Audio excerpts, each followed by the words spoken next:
Pozdravljeni, veseli nas, da ste tukaj. Naše popotovanje po človeški miselnosti nas pripelje še do enega skrajnega pojma, ki se danes pogosto pojavlja v preobleki modernih duhovnih idej. To je solipsizem. Klasična filozofska definicija solipsizma pravi, da lahko človek z gotovostjo ve le to, da obstaja njegov lasten medtem ko obstoj zunanjega sveta in drugih bitij ostaja negotov. V svoji skrajni obliki solipsist verjame, obstajam samo jaz, vse ostalo je le projekcija mojega uma. Morda se zdi to kot oddaljena in eksotična ideja, vendar je v sodobni duhovnosti zelo razširjena neka različica tega pogleda. Pogosto slišimo trditve: resničnost je zgolj odsev tvojih misli. Vse, kar se ti zgodi, si priklical s svojo energijo.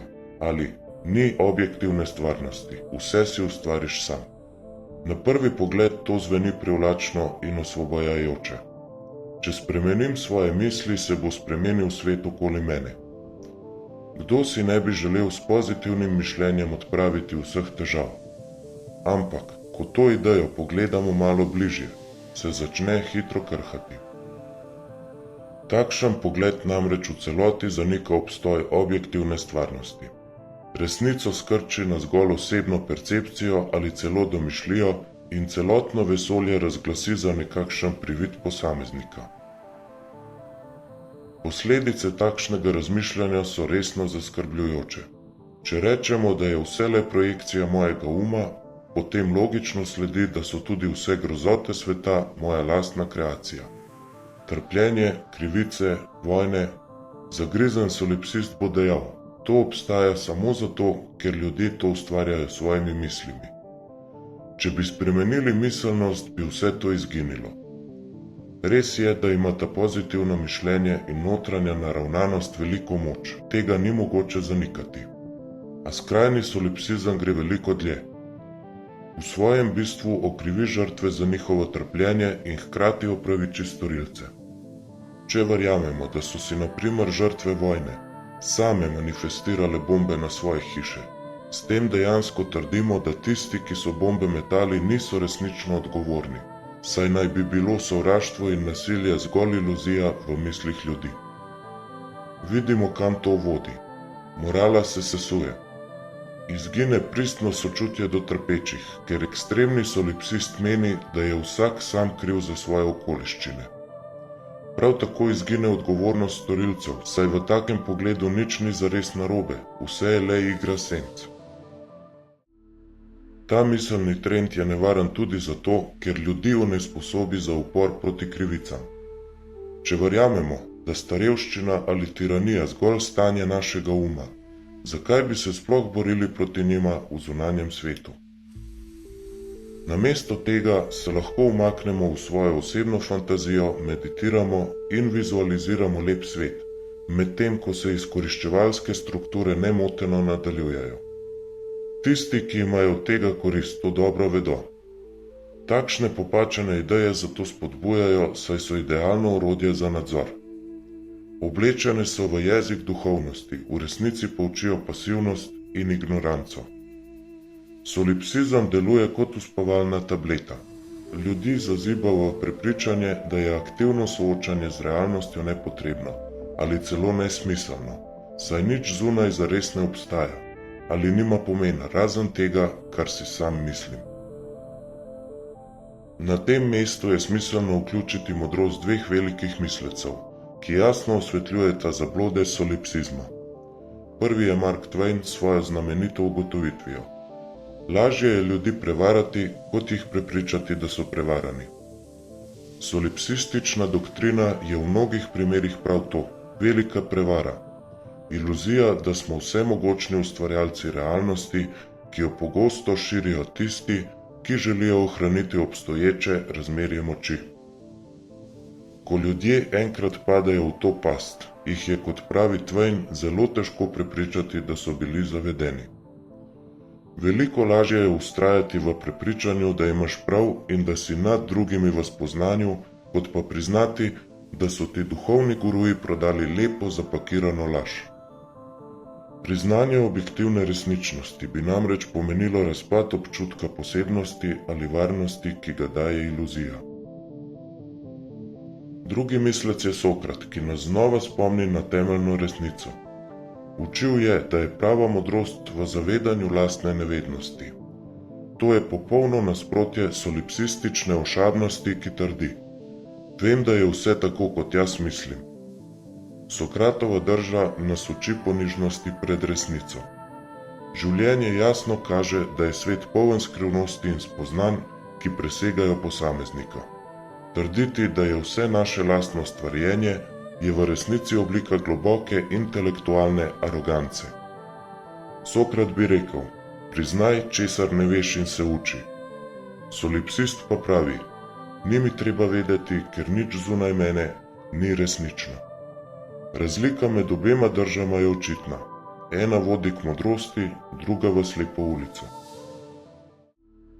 Moderni solipsizem je zato nekakšna mešanica magičnega razmišljanja in toksične pozitivnosti. Spodbuja prepričanje, da bo realnost postala popolna, če ignoriramo negativno in se pretvarjamo, da je vse v redu. Svet žal ne deluje tako preprosto. Pozitivna naravnanost je lahko zdrava, vendar le, če ne pomeni zanikanja problemov. Pravi junaki človeštva, od duhovnih učiteljev do družbenih reformatorjev, so vedno poudarjali nasprotno. Sprejmi resnico, tudi če je boleča, in se nanjo odzovi. Buda je učil, da trpljenje obstaja in da ga moramo najprej prepoznati. Jezus ni zanikal trpljenja, temveč je pozival k dejanjem. Lačnemu dati jesti, žejnemu piti. To pomeni priznati realnost in v njej delovati z ljubeznijo. Solipsizem pa bi v svoji najbolj kruti obliki lačnemu rekel: lačen si samo zato, ker verjameš v lakoto. Spremeni misli. To je hkrati kruto in absurdno. Zanimivo je tudi, da se solipsisti v praksi pogosto ne držijo lastnega nauka, kadar jim to ne ustreza. Tisti, ki trdi, da je vse iluzija, bo ob bolezni vseeno obiskal zdravnika in vzel zdravilo. S tem bo vsaj v tistem trenutku priznal objektivno realnost. Ko pa pride do vprašanja moralne odgovornosti ali aktivnega ukrepanja, se hitro zateče k floskuli, da je vse enako in samo energija. To razkriva bodisi neiskrenost, bodisi resno nedoslednost tega prepričanja. Pomembno je poudariti, da ta kritika ne zanika ideje, da smo soustvarjalci svojih izkušenj. Nedvomno imajo naše misli in prepričanja velik vpliv na to, kako doživljamo svet. Toda med tem spoznanjem in trditvijo vse je samo moja projekcija zeva ogromna razlika. Prvo priznava objektivno osnovo sveta in subjektiven odnos do njega. Drugo pa objektivnost izbriše in vsakega posameznika zapre v lasten balon. In kakšen je rezultat, če takšen pogled prevlada? Trojni propad, zanikanje resnice, zanikanje realnosti in zanikanje morale. Skrajni relativizem, po katerem nič ni res in je vse stvar perspektive, vodi v neukrepanje ob krivicah, saj morda to sploh ni narobe, ampak le drugače. Nastane moralna apatija, kjer dobro in zlo postaneta zgolj mnenji. Ta vakum pa hitro zapolnijo tisti brez zadržkov, manipulatorji in psihopati, ki svoje cilje izvajajo zelo konkretno in objektivno, medtem ko drugi relativizirajo. Medtem ko solipsist razmišlja, ali je požar resničen ali le v njegovi glavi, hiša v resnici gori. Zato je nujno zavrniti ta novodobni solipsizem. Ni osvobajajoč, temveč ravno nasprotno, je orodje zasužnjevanja, zavito v bleščeč jezik duhovnosti. Prava duhovnost ne zanika resnice, ampak nas uči, kako jo sprejeti in se z njo soočiti. Prebujenje ne pomeni reči vse je iluzija, temveč prepoznati iluzije in se približati resnici. Na koncu naj izrazim prošnjo. Ostanimo trdno zasidrani v resničnosti, tudi če z duhovnim stremimo v višave. Uporabimo razum, logiko in sočutje, da prepoznamo, da nismo sami na svetu in da naš um ni edino, kar obstaja. Obstaja resnica zunaj nas, ki od nas zahteva ukrepanje. Obstajajo druga bitja, ki čutijo bolečino in veselje, ter niso le naši prividi. Prav v priznanju te objektivne resničnosti se rodita empatija in etika. Če bi verjel, da obstajam samo jaz, zakaj bi komurkoli pomagal? A resnica je drugačna, nismo sami. Vsak ima svoj edinstven a vsi živimo v skupnem svetu. Solipsizem je lahko intelektualna zanimivost ali duhovna past, v katero nekateri zaidejo, vendar se lahko zavestno odločimo drugače. Izberimo pot resnice in povezanosti, priznajmo svoje omejitve, kot bi rekel Sokrat, in skušajmo razumeti svet tak, kot je, ne zgolj tak, kot se nam zdi.